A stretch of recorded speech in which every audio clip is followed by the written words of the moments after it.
You've heard the rhythm, you've felt the groove. But do you know the man behind the movement? Fela Anikulapo Kuti wasn't just a musician. He was a revolution wrapped in melody. A fearless voice, a cultural warrior. A man who used music not just to entertain, but to confront power. Born in 1938 in Abeokuta, Nigeria, Fela grew up in a politically active household. His mother, Fumaleo Ransom Kuti, was a women's rights activist. His father, a pastor and school principal. So from the start, Fela was no stranger to rebellion. In the 1960s, he studied music in London, where he absorbed jazz and classical traditions. Later, in Los Angeles, he encountered the Black Power movement, and everything changed. Fela returned to Nigeria with a new purpose. He created Afrobeat, a fierce fusion of West African rhythms, funk, jazz, and raw truth. But Fela wasn't content just making noise on stage. He built a world of his own.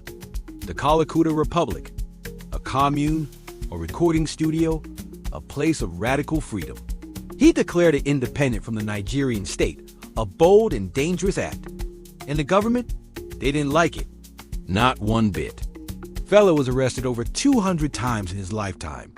Beaten, harassed, his home burned down by soldiers. But every time they tried to silence him, he came back louder. He sang about corruption, colonialism, and military brutality.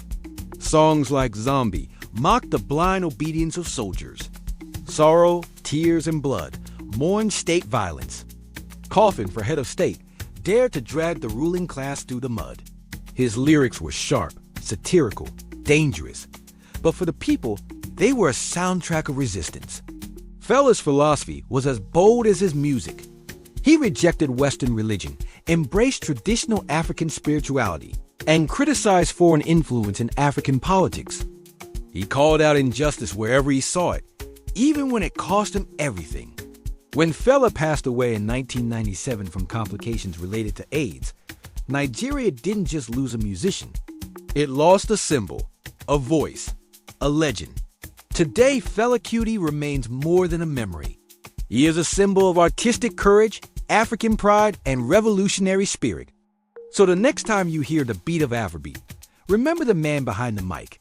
Not just a performer, but a prophet, a fighter, a movement.